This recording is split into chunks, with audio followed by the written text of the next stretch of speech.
Existem duas diretrizes que regem a educação infantil: o educar e o cuidar. O texto inicial da base nos fala um pouco sobre elas. Como essas diretrizes são tratadas? Conheça a BNCC com Bernoulli Sistema de Ensino.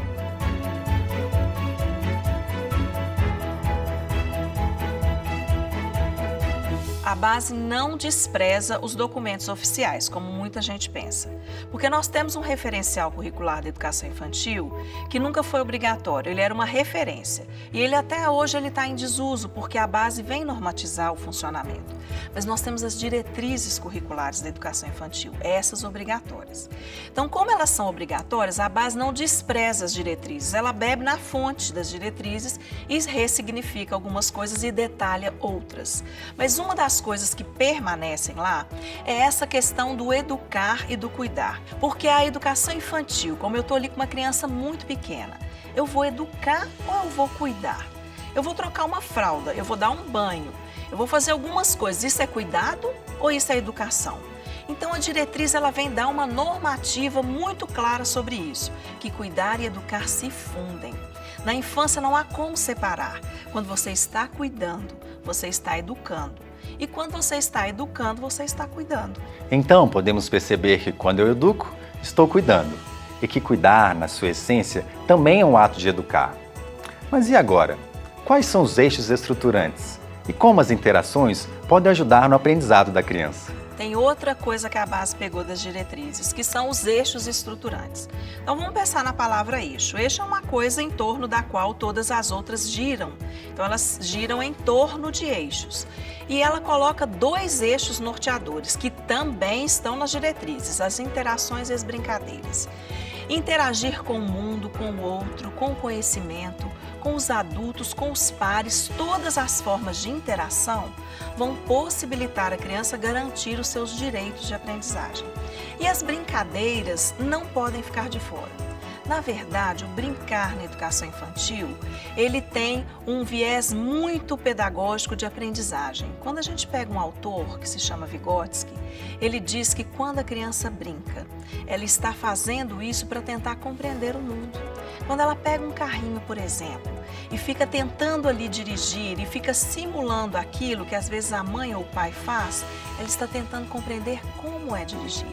Então o brincar, além de trabalhar na dimensão lúdica, que faz parte do universo da criança, que é a fantasia, que é a brincadeira, ele também tem um papel muito importante na consolidação das aprendizagens, na vivência e na representação do mundo. Então tudo que você fizer na educação infantil, você vai ter que proporcionar múltiplas interações e muitas brincadeiras.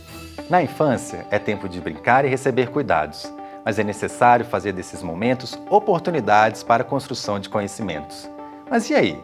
O que muda na educação infantil com a implementação da base? A estrutura da base da educação infantil, ela veio completamente diferente do que preconizavam os referenciais curriculares. Porque os referenciais, eles traziam caixinhas de áreas do conhecimento, eles dividiam dessa forma. Embora os objetivos eram elásticos, isso também houve uma diferença, porque a base traz ano a ano aquilo que deve ser consolidado. Então, no infantil, a estrutura agora está da seguinte forma: você tem 6 grandes direitos de aprendizagem: conviver, brincar, participar, explorar, expressar e conhecer-se. Esses 6 grandes direitos devem ser atendidos por meio de campos de experiência. Os campos de experiência são 5 e cada campo vai trazer uma expoência de alguma coisa que a gente precisa trabalhar dentro da infância. Os campos não têm fronteiras entre eles, não são caixinhas de áreas como a gente tinha no referencial. Eles trazem algumas expoências, como por exemplo o eu, o outro e o nós, traz uma expoência na construção da identidade, no relacionamento com o outro, mas não desconectado da parte do corpo e movimento. Porque para me conhecer bem, eu preciso também trabalhar a questão corporal. Então, olha a diferença.